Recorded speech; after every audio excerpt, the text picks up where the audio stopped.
Bonjour et bienvenue, jeunes guerriers. Aujourd'hui, nous allons suivre deux colonies de Camponotus, dont la première sera la Camponotus baldacci.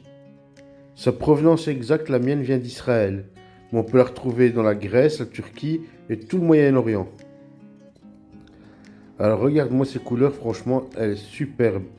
Elle ressemble fortement à Samius, mais est bien plus grande.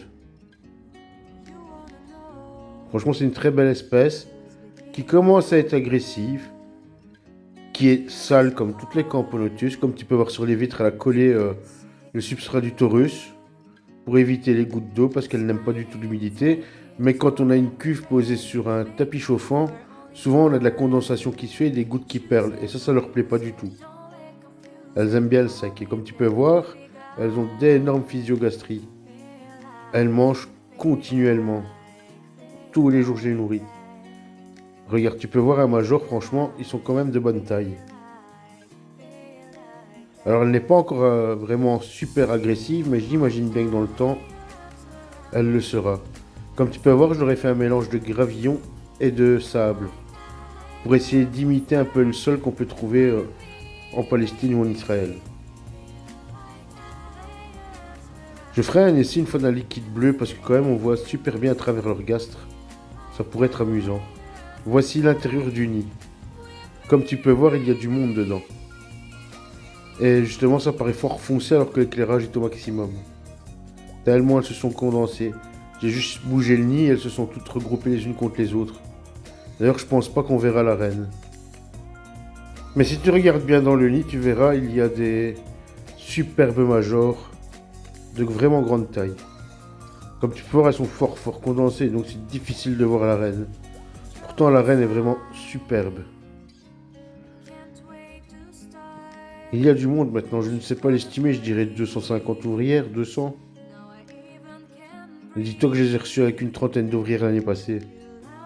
C'était une colonie un petit peu en perdition, maintenant elle a bien rattrapé le coup. Comme tu peux voir, elles sont fans de la trophalaxie comme toutes les campos, ça ne change jamais.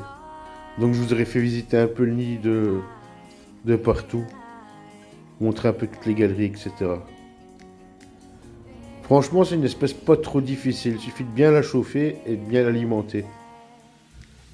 Bien chauffer, j'entends par là 28. 26, 28, c'est très bien. Nous allons passer à la prochaine espèce. Pour les plus aguerris, vous la reconnaîtrez peut-être de loin. Maintenant, ça reste à voir. Nous allons bientôt passer dans le nid et là, ce sera un peu plus facile pour certains. Bon, si vous ne l'avez pas reconnue, c'est la Camponotus sericeus. Elle est magnifique. C'est dommage que sur la qualité de la vidéo, on ne voit pas vraiment sa vraie couleur. Parce que là, on voit une couleur un peu cuivrée alors qu'elle est vraiment couleur or. Et cette façon de se tenir aussi est particulière, le gaz vers le bas. Ça me fait penser un peu au Myrmicaria. Comme tu peux voir, elle s'est bien développée depuis la dernière vidéo, excusez-moi. Il y a pas mal de couvains. Ça promet. Franchement, c'est une espèce très sympathique. J'attends vraiment qu'elle me remplisse les deux tubes pour les passer en nid. Maintenant, je ne tarde plus, enfin, je ne me précipite plus à les mettre en nid tout de suite. Je préfère prendre mon temps et vraiment attendre qu'elles soient bien populeuses, qu'elles se sentent rassurées, moins stressées, qu'elles aillent plus facile à déménager le couvain. Plus elles sont nombreuses, moins c'est difficile. Elles font moins d'allers-retours, etc. Donc cette espèce provient de toute la zone géographique de l'Afrique et dans le Moyen-Orient aussi. Jusque l'Afghanistan, j'ai vu. Maintenant, il y a des pays où il n'y a pas de recensement, donc ça se peut aller encore autre part qu'on ne le sait pas. Mais franchement, regardez-moi ces couleurs, c'est franchement magnifique. D'ailleurs, après, on va se rapprocher un peu, vous aurez encore une meilleure visibilité sur la couleur. Comme tu peux le voir, elles ont aussi des belles physiogastries. Leur gastre est bien dilaté. Parce que quand elles ont faim, le gastre est tout serré, donc c'est vraiment encore plus brillant. Bon, allez, les images de plus près pour vous montrer. Voilà. Regardez-moi cette jolie fourmi, franchement. Cette façon de se mettre, cette brillance sur le gastre. Franchement, je la kiffe. J'espère vraiment qu'elle se développera rapidement pour avoir de vrais majors. Parce que là, j'ai vu des médias, mais je n'ai pas encore vu de vrais majors. J'ai hâte de voir les majors de cette espèce. Ils vont sûrement être mastoc, comme je les aime. Alors si vous voyez les petits points blancs passer, Ce n'est pas des acariens, j'ai traité autour toutes mes colonies en prévention, donc vous en verrez peut-être passer. Je le traite 2 fois par an. À la sortie de diapause et un peu avant la diapause. Mais si je me suis pris un peu plus tôt, mais je vais faire le traitement 2 fois. Pour être sûr et certain que la diapause se passe correctement.